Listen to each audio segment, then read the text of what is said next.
호세아서 14장 4절로 9절까지는 말씀 봉독합니다. 호세아 14장 4절. 내가 저희의 패역을 고치고 즐거이 저희를 사랑하리니 나의 진노가 저희에게서 떠났음이니라.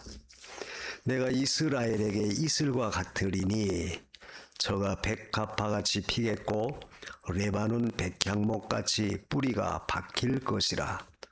그 가지는 퍼지며 그 아름다움은 감람나무와 같고 그 향기는 레바논 백향목 같으리니 그 그늘 아래 거하는 자가 돌아올지라.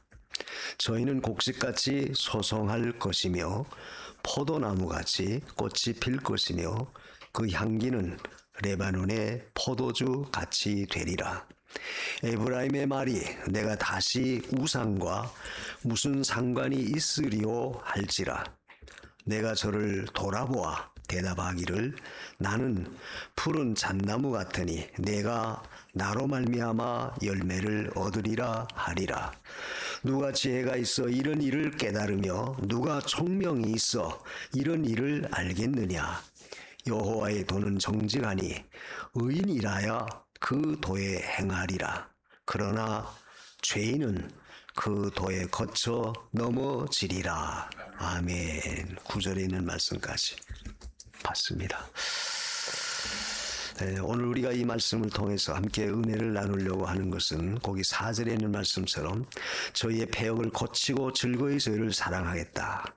고치고 즐거이 사랑해 주시는 은혜다. 사실 우리가 어떤 육체적 질병에 놓여 있지 아니한 사람은 사실 없어요. 다 건강한 것 같지만 나름대로 어딘가 다 우리 육체는 자꾸만 쇠하여지고 또 연약해지는 것은 그건 자연의 이치입니다. 그런데 감사한 것은 하나님께서 저희의 패역을 고치고 사랑하겠다. 고치고 사랑하겠다. 그 패역이라고 하는 그 단어는 우리가 볼 때 어떤 육체의 질병을 지칭해서 말씀한 건 아니에요. 그 패역은 결국 하나님과 관계된 영적인 문제에서 그 잘못된 것을 고쳐주고 우리를 사랑해 주겠다. 그러니까 하나님은 육체의 질병도 물론 고쳐주시지만 더 중요한 것은 우리 영적인 문제를 고치시는 하나님이시다. 매튜 헨리라고 하는 주경학자는 이 성경을 해석할 때 우리 영혼의 어떤 그 상처나 질병, 이것은 우리 힘으로 불가능하다. 그러니까 우리 힘으로 고칠 수 없는 사항이지만 그러나 우리에게 가능한 것은 바로 하나님이 고쳐주시겠다고 약속하셨다. 오늘 말씀에 내가 저희의 패역을 고치겠다. 이 말씀을 하게 된 배경은 사실 이스라엘 백성들이 하나님 떠나 우상 숭배한 그 죄값으로 엄청난 많은 어려움을 겪었어요. 그래서 돌아오라. 그 14장 1절에도 그런 말씀하죠. 이스라엘아, 내 하나님 여호와께로 돌아오라. 내가 불의함을 인하여 엎드려졌느니라. 너는 말씀을 가지고 여호와께 돌아와서 돌아오라. 그 말씀을 하셨어요. 이걸 보면 결국 하나님과 우리와의 관계는 결국 하나님께 돌아올 때 그 문제가 해결된다 하는 것을 여기서 우리가 깨달을 수 있습니다. 반대로 하나님을 떠나면, 하나님을 등지고 하나님을 떠나면 결국 그것은 패역한 가운데 나간다. 고칠 수 없는, 하나님의 은혜가 아니고서는 절대 해결할 수 없는 그런 엄청난 참 그 비참함에 나가게 된다 하는 것을 또한 우리에게 가르쳐줘요. 아까 우리 187장 찬송가 불렀죠. 너 이제 흉악하나 기억도 하지 아니하신다. 그 3절에 가사가 너 이제 흉악하지만 나는 기억도 하지 않겠다. 우리 그 찬송가를 깊이 마음에 새기면서 그 불러올 때 참 우리의 모든 것을 다 기억도 안 해주신다고 하는 그 말씀은 오늘 성경 말씀처럼 우리의 패역을 고쳐주신 하나님의 은혜이다. 은혜. 사람들은 어떤 잘못을 저질렀을 때 잘못했어요. 용서해 주세요. 그래 용서한다. 또 용서한다 해놓고도 또다시 어떤 문제가 있을 때는 그걸 다시 들먹거려요. 야 이놈아 너 전에 이랬지? 그러면서 도리어 그걸 가지고 엄청난 상처를 입히고 괴로움을 줘요. 그러나 우리 하나님은 절대 그렇지 않다. 기억도 하지 아니하신다. 이것은 바로 하나님이 주신 그 은혜예요. 그리고 오늘 그 뒤에도 따라오는 단어가 뭐예요? 배역을 고치고 줄고이 사랑해 주겠다. 줄고이 사랑해 주겠다. 그래서 그 밑에 이제 쭉 우리가 4절 이하 읽어보면 하나님이 사랑해 주시는 그 증거, 사랑해 주시는 그것을 입증하는 내용들을 쭉 말씀했죠. 이슬같이 이스라엘에 내리겠다. 그래서 우리는 언제나 하나님 앞에 고침을 받아야 할 존재다 하는 것을 우리가 전제로 하고 하나님 앞에 서야 돼요. 아, 난 온전한데? 아, 나는 아무 문제가 없는데? 아, 나는 뭐 건강한데? 그렇게 스스로 자기 자신이 완벽하다, 완전하다, 문제없다 이렇게 스스로 인정해버리면 우리는 하나님 앞에 나올 수가 없어요. 나는 마땅히 고침을 받아야 할 존재다. 자, 환자가 의사를 가까이 하는 이유가 뭐예요? 아, 병을 고쳐주니까 그러죠. 예, 당연하죠. 근데 더 중요한 것은 환자가 그 병을 고침받으려고 할 때는 의사에 대한 신뢰가 있을 때 그 병을 고침받을 수 있는 거예요. 내가 저 사람한테 치료받는데 이거 될까? 만약 의심해 보세요. 그 고침이 이루어지겠습니까? 제가 요즘 그 협착증이 있어. 허리가 옛날부터 협착증이 있었어요. 늘 그래서 동네 가서 물리치료 받고 그랬는데 요즘 좀 더 심해졌어요. 그래서 안 되겠다. 한번 검사를 받아야 되겠다. 그래서 1년 전에 예약한 것이 지난번에 가서 검사를 받았어요. 서울대병원에 가서. 그래서 그 검사 결과가 4번, 5번 그 척추가 너무 부착이 돼서 이 신경이 막혀버렸다는 거예요. 그래서 늘 걸어도 다리가 굉장히 종아리가 아파요. 허리가 아픈 건 뭐 덜 안돼. 종아리가 많이 아프고 그래 걷기가 좀 거북하고 많이 걷지를 못하고. 그래서 의사 소견이 수술하는 게 낫겠다 그렇게 얘기해요. 이건 그래서 한 2시간 정도면 간단하게 핀을 박으면 되니까 그럼 즉시 나아질 거다. 수술하는 게 낫다. 그런 얘기를 하더라고요. 그래서 뭐 저는 모르니까 그렇습니까? 알았습니다. 그래서 나중에 이제 와서 다른 분한테 물어봤어요. 대개 이 척추 수술에 대한 것은 속설이 많잖아요. 가급적 허리 수술 안 하는 게 좋다. 그런 말이 많아서 늘 그저 물리치료 받는 의사분한테 그 사실을 이야기하니까 목사님 하는 게 좋습니다. 그 의사분도 그런 얘기 하더라고요. 다른 어떤 시술 같은 거 많이 있는데 그런 방법은 없습니까? 그랬더니 그런 말 믿지 마세요. 잘못 건드려 놓으면 더 치료가 어렵고 더 상태가 악화됩니다. 차라리 간단하게 수술하는 게 좋습니다. 근데 제가 얘기하려고 하는 것은 그 의사분이 하는 말이 그래요. 그래도 서울대병원 공신력 있는 병원 아닙니까? 뭐 우리가 무슨 다른 목적 가지고 하는 게 아니까 뭐 시술이니 그런 얘기는 하지 말고 의사의 말 믿고 그래서 하라는 거예요. 그러니까 의사에 대한 어떤 공신력을 환자가 믿을 때 거기에 대한 치료 효과가 더 낫다. 내가 저기 가서 저 병원에서 해도 나을까? 만약 그러면 낫질 않아요. 벌써 신뢰감이 없으니까. 즉 치료하시는 사람이 어떤 분이냐? 하나님이 우리의 배역을 고친다. 하나님이 우리의 모든 걸 고쳐준다. 그렇게 믿을 때 우리는 어때요? 더 든든하고 단단하죠. 견고하죠. 그래서 성도에게 있어서 가장 중요한 것은 하나님을 신뢰하는. 그래서 신뢰하니까 오늘 말씀에서 너희는 내게로 돌아오라는 거예요. 그래서 우리가 하나님을 찾는 것이 결국 우리의 모든 걸 치료할 수 있는 가장 좋은 방법이다. 가장 빠른 길이다.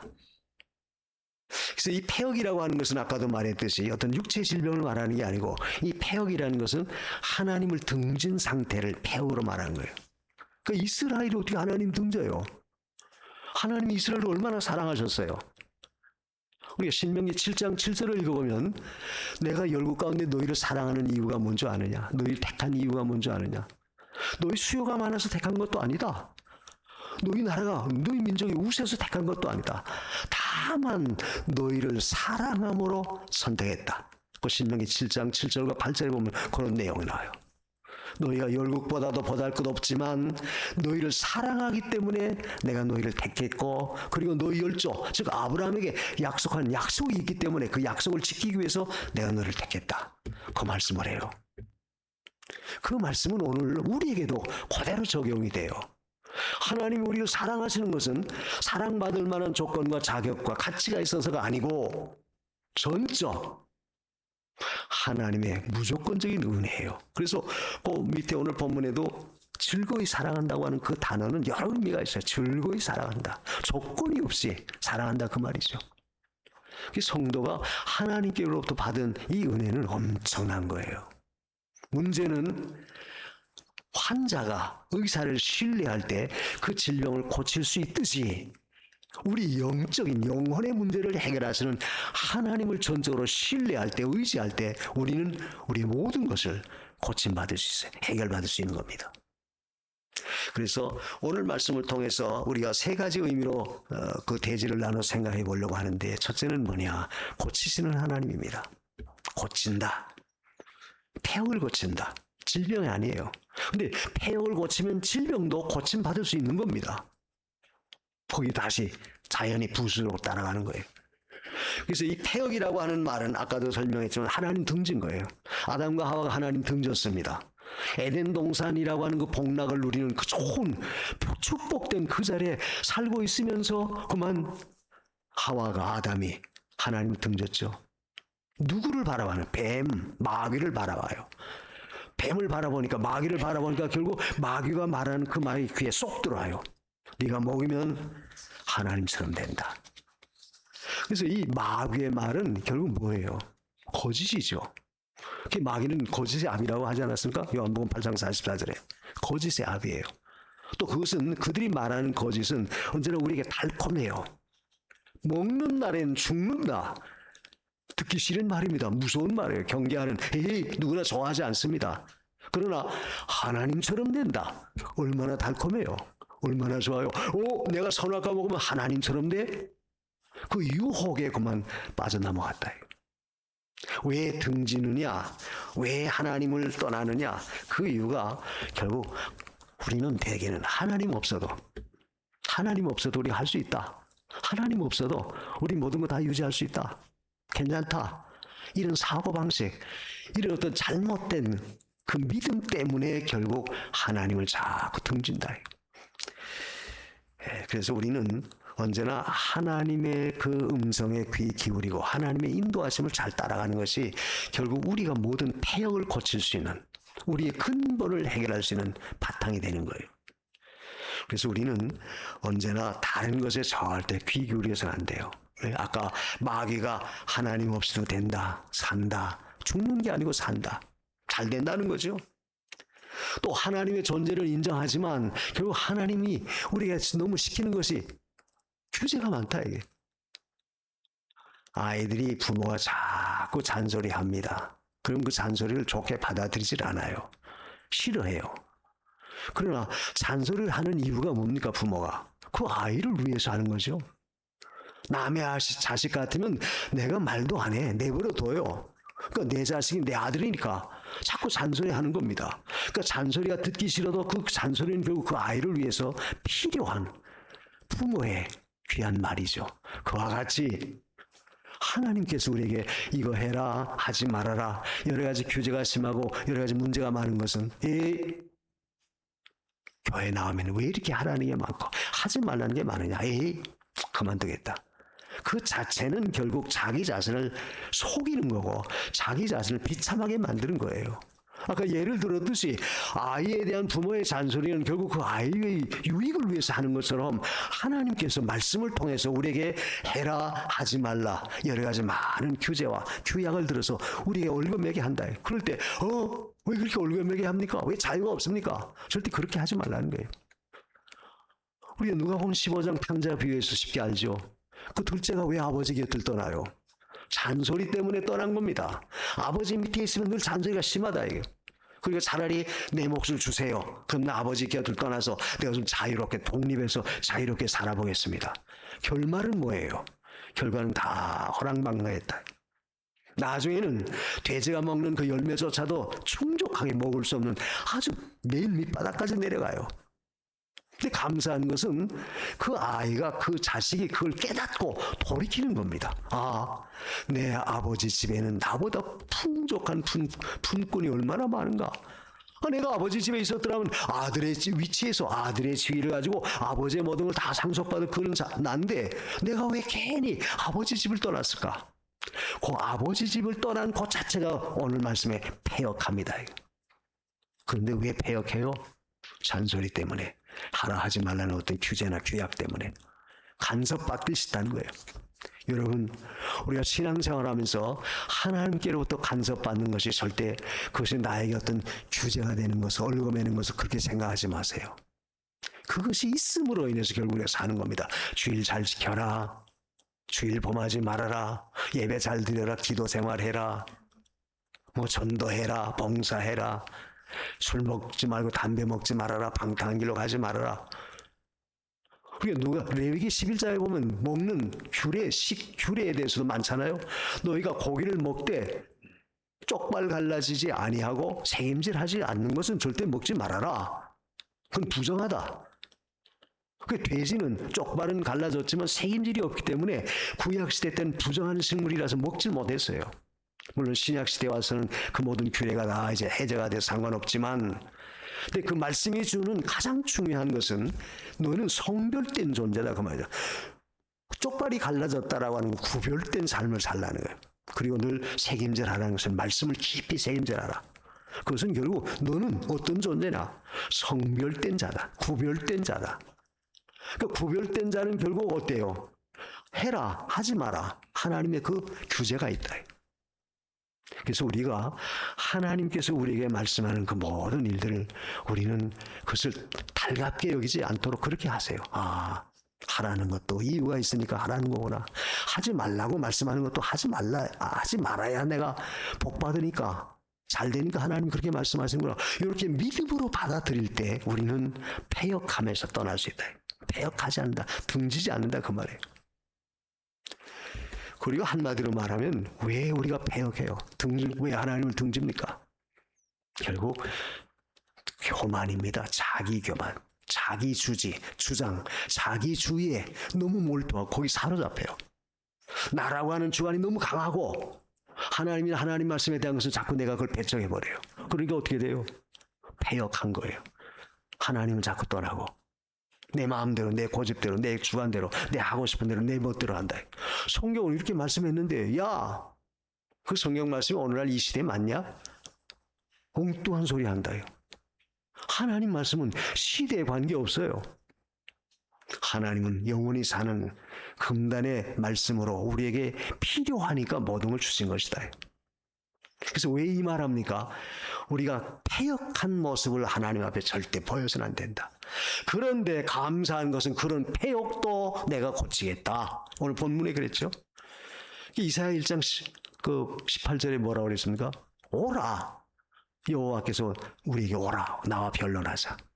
너희 죄가 주홍 같을지라도 눈같이 되고 진홍같이 붉을지라도 양털같이 되고 또 주홍 같을지라도 흰과 같이 되겠다. 그 말씀이 있죠. 희게 하겠다. 그 말은 결국 하나님께서 우리의 모든 걸 다 고쳐주시겠다는 거예요. 해결해 주시겠다는 거예요.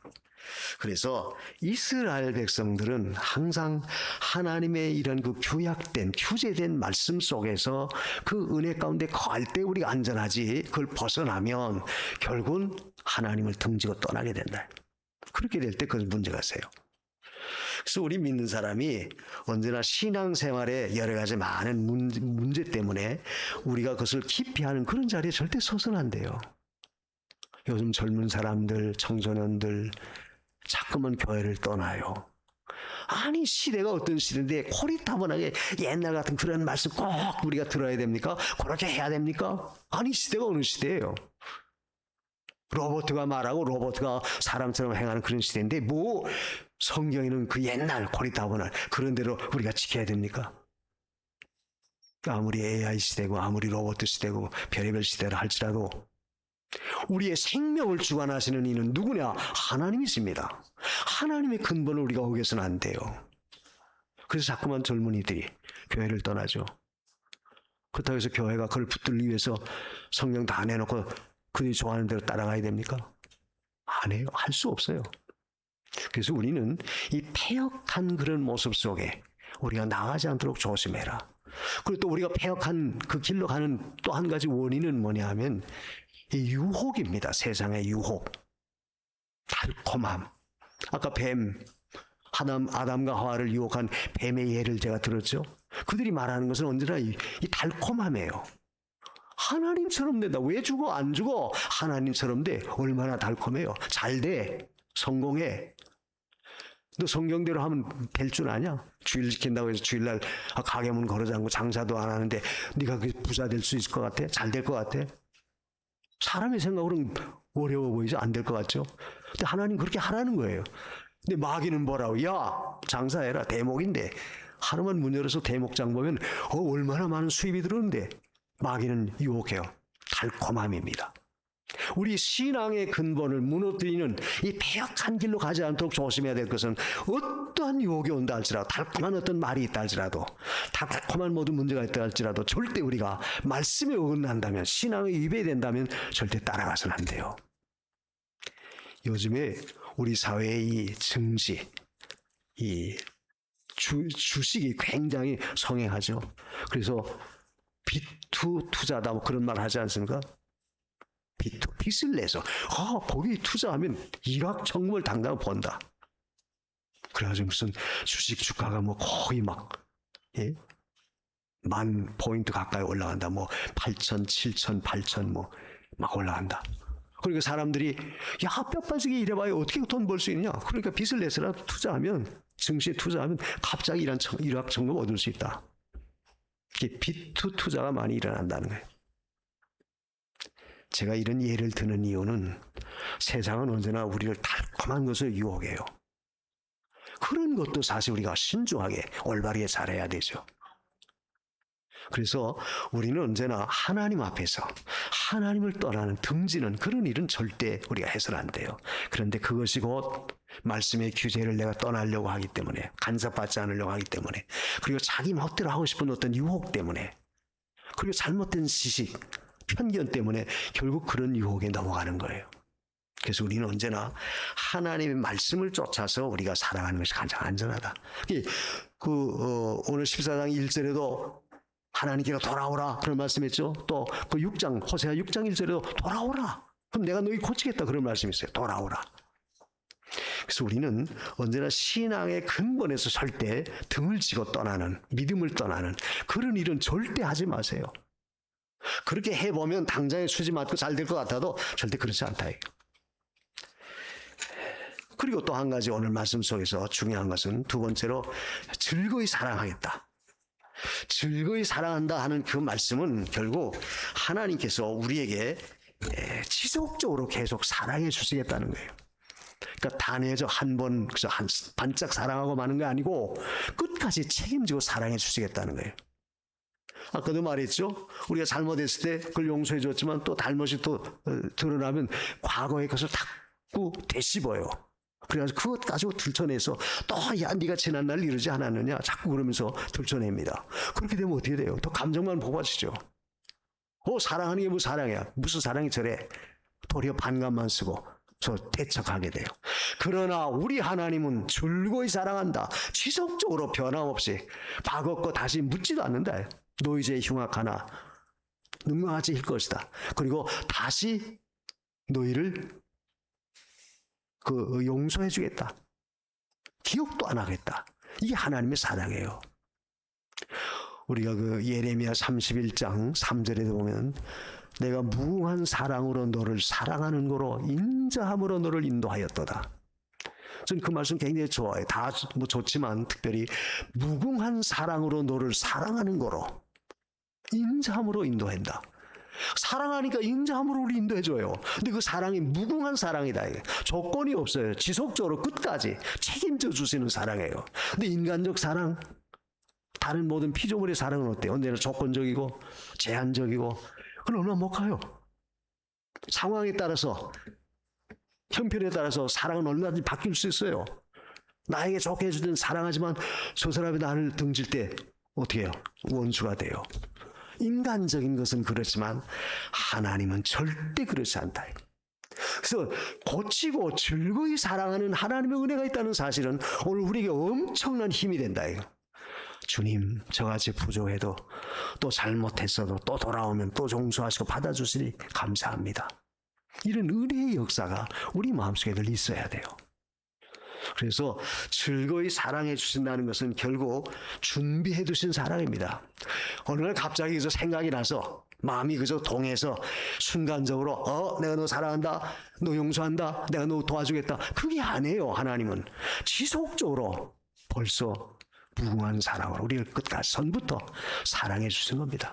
이런 사랑을 오늘 저와 여러분이 받고 있다는 사실을 절대 잊지 마세요.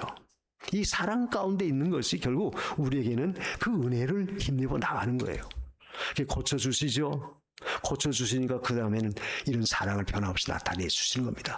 사랑하니까 이슬같이 해주겠다. 5절에 보면 그랬죠. 이스라엘에게 이슬과 같다. 이슬과 같다는 것은 이슬은 뭐예요? 이슬이 내릴 때 모든 곡소가 생기가 도 생명력이 활동해요.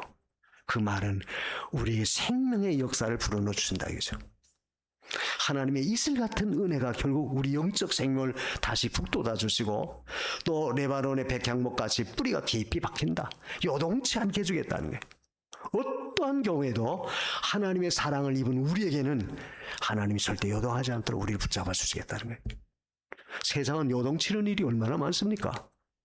사건에 따라서, 상황에 따라서, 환경에 따라서 늘 바뀌고 변동이 되고 늘 움직여요. 흔들려요. 그러나 우리가 하나님을 향한 사랑, 하나님이 우리를 위해서 역사하시는 모든 그 은혜는 절대 요동치지 않는다. 변함이 없어요.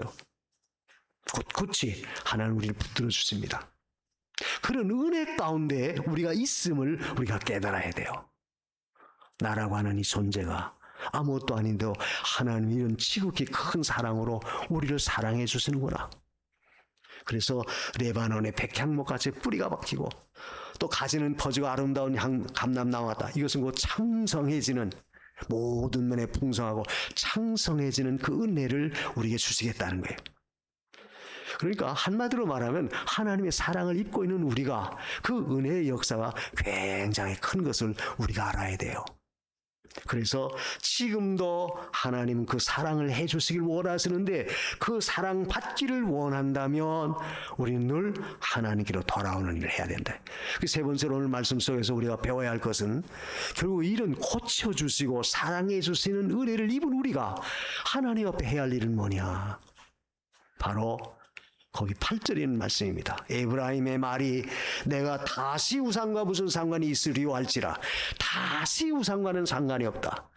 그러니까 에브라임은 이스라엘을 상징하는데 이스라엘이 패역한, 즉 하나님을 등지고 떠났던 것은 우상을 숭배하고 우상을 쫓아갔기 때문에 그래요. 근데 이걸 깨닫고 나니까 하나님이 나를 이렇게 사랑하시는구나. 깨닫고 나서는 내가 다시는 우상과 상관하지 않겠다. 여러분, 오늘 우리에게도 이 보이지 않는 영적 우상이 너무 많아요. 그 우상이 뭐라고 말합니까? 하나님보다 더 사랑하는 겁니다. 하나님보다도 더 귀히 여기는 겁니다. 하나님보다도 내가 더 거기에 지배를 받고 거기에 끌려가는 그 모든 존재가 보이지 않는 영적 우상이에요. 하나님이 이런 사랑, 나를 고쳐주는 은혜가 있음을 깨닫는다면 이제는 내가 절대 하나님 외에 다른 우상과는 상관하지 않겠다. 은혜 받은 우리가 해야 할 일은 이제는 우상과는 상관하지 말라요.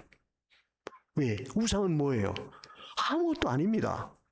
성경 우상은 헛것이라는 단어를 썼어요. 헛것이다.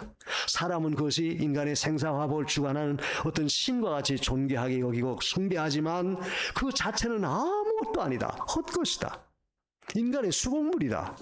인간이 만들어 놓은 거예요. 근데 우리는 그 우상이 내 모든 걸 주관하는 줄 알고 거기에 목을 맨다.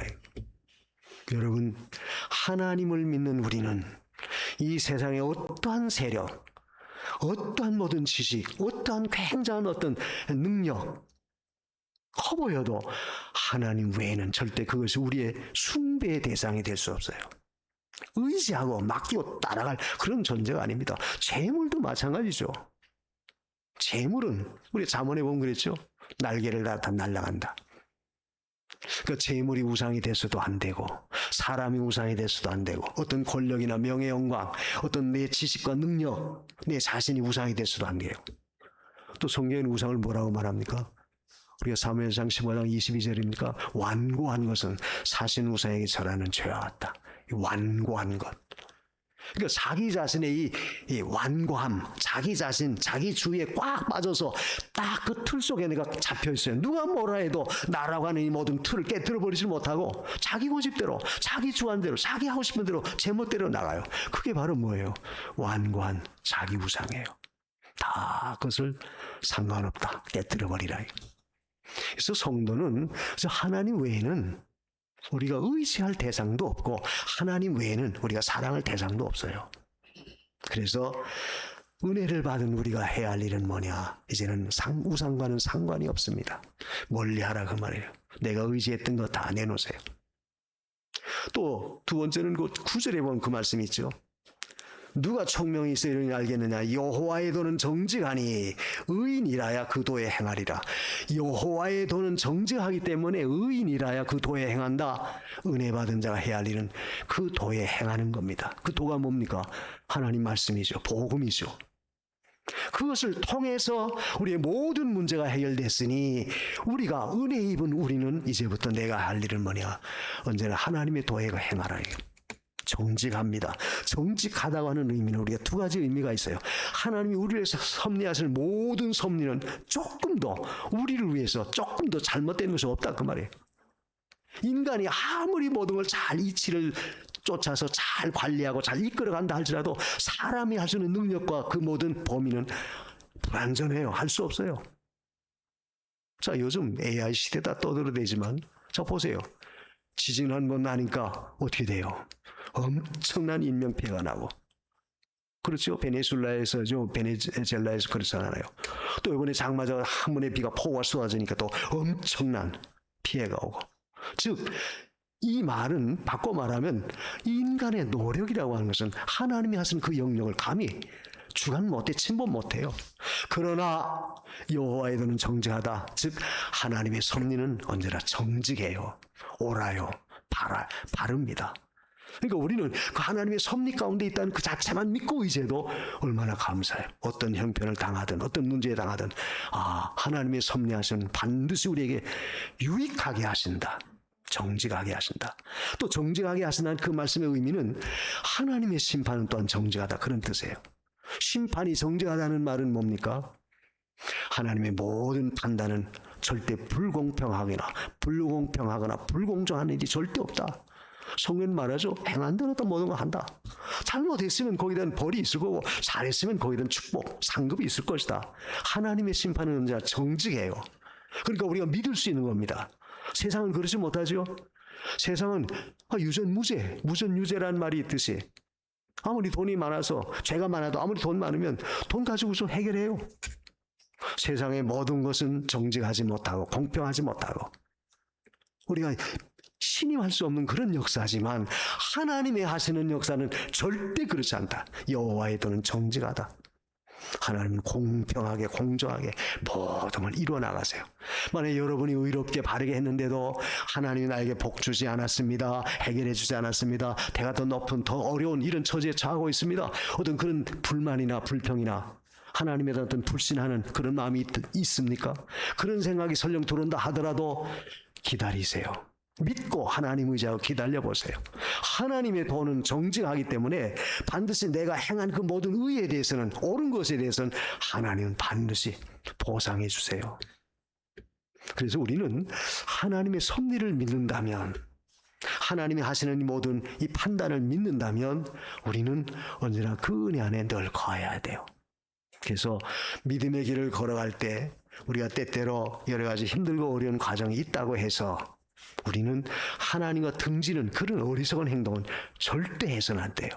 왜 오늘날 우리의 신앙이 자꾸만 흐트러져요. 자꾸만 육으로 기울어지려고 하고, 또 세상적으로 편한 가운데 자꾸 빠져서 신앙과 자꾸 등지는 그런 행위를 자꾸 왜 하려고 합니까? 그게 바로 패역함이에요. 그래서 성도는 언제나 하나님의 은혜 안에 있음을 깨닫고 절대로 하나님 등지는 일 하지 말고 이제는 돌이키는 일, 돌아오라. 하나님 찾아야 돼요. 여러분이 어떤 곤감에 있다면 하나님 찾으세요. 하나님께 기도하고 하나님의 그 은혜를 구하십시오. 그렇게 할지언정 왜 자꾸만 사람의 생각을 가지고 불신앙적인 어리석은 그런 행동을 자꾸 취하고 내 믿음을 점점 다 무너뜨리냐 그 말이에요. 그게 바로 오늘 우리들의 모습이고 현실이에요. 그런 가운데서 우리는 언제나 고치고 즐거이 사랑해 주시는 은혜를 깊이 깨닫고 이제는 하나님께 돌이키고 하나님을 찾고 그래서 하나님의 정직한 도에 거할지언정 하나님의 은혜를 저버리는 그런 자리에 절대 서지 마십시오. 하나님 우리에게도 이런 믿음을 주세요. 우리 다 같이 오늘 말씀을 마음에 새기면서 우리 기도하십시다.